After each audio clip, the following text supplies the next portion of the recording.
This is Zbigniew Brzezinski. He was National Security Advisor to Jimmy Carter.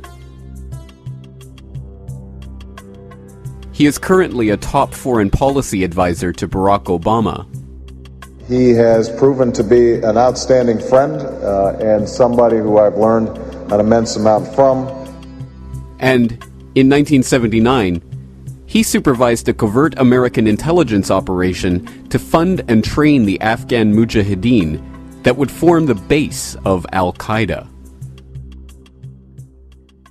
U.S. National Security Advisor Brzezinski flew to Pakistan to set about rallying resistance. He wanted to arm the Mujahideen without revealing America's role. On the Afghan border near the Khyber Pass, he urged the soldiers of God to redouble their efforts. We know of their deep belief in God, and we are confident that their struggle will succeed. That land over there is yours. You'll go back to it one day because your fight will prevail and you'll have your homes and your mosques back again because your cause is right and God is on your side.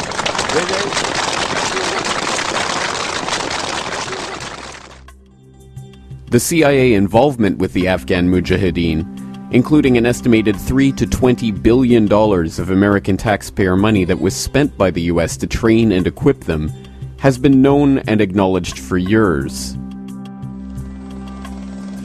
The operation was part of a Cold War gambit to bog down the Red Army in what was to become the Soviet Union's own Vietnam.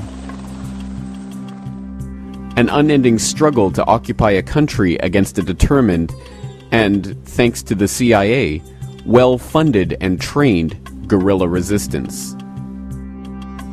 We must recognize the strategic importance of Afghanistan to stability and peace.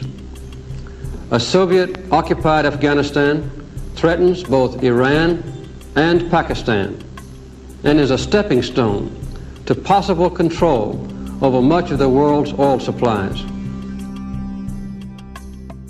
The scheme, known as Operation Cyclone, was in fact an amazing success.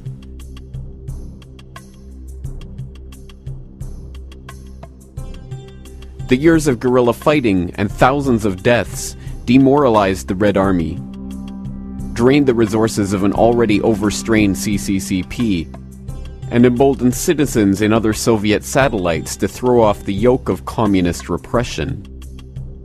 The Red Army retreated from Afghanistan in 1989, and the Soviet Union fell shortly thereafter.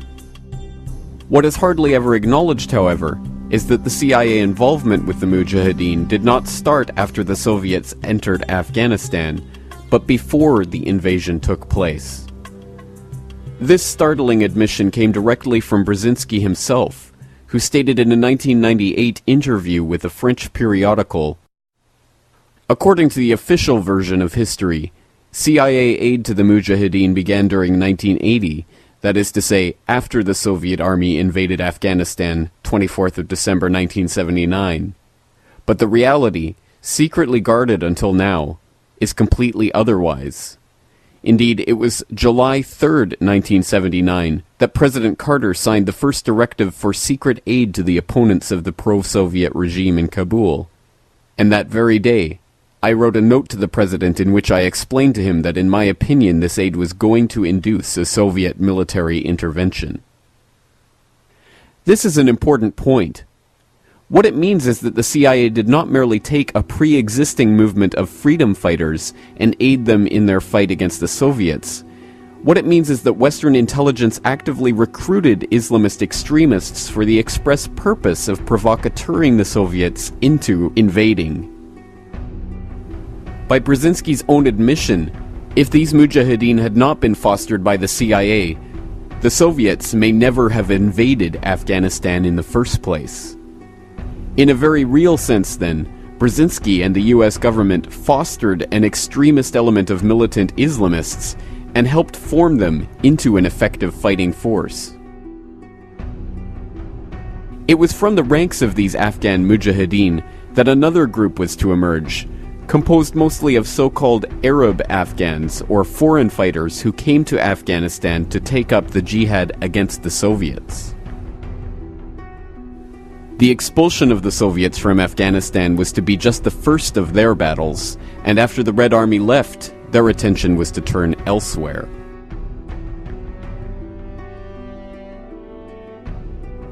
Of course, the geopolitics of the era required that the US not be directly implicated in funding and trading the Mujahideen. Domestically, Americans would have been outraged had they been aware that they were footing the bill for training and equipping Islamic militants.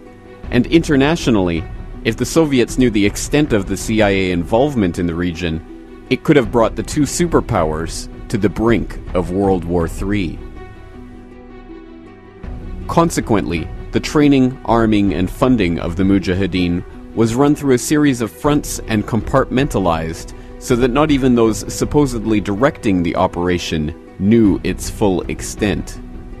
The official story is that US funding, arms, and training went exclusively to the Afghanis, with the money for the foreign jihadists, or so-called Arab Afghans from which Al-Qaeda would spring, coming from the Saudis.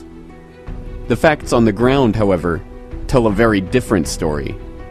Within this group of Arab Afghans was an even smaller group centered around Osama bin Laden, a Saudi-born heir to the bin Laden family construction fortune. In Afghanistan in the late 1980s, his group consisted of about a dozen people. This group was known as Al-Qaeda, or so we are led to believe. Bin Laden himself claimed in his last authenticated interview in late 2001 that the name came from Abu Ubaidah al-Banashiri, one of his accomplices in establishing the training camps in Afghanistan.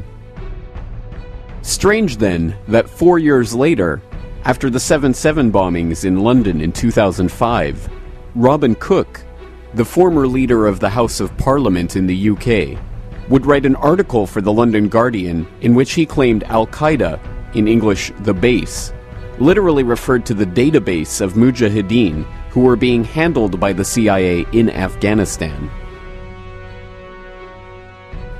Some researchers have even noted that Al-Qaeda is a slang term for the toilet in Arabic, hardly a name for a shadowy global terrorist organization.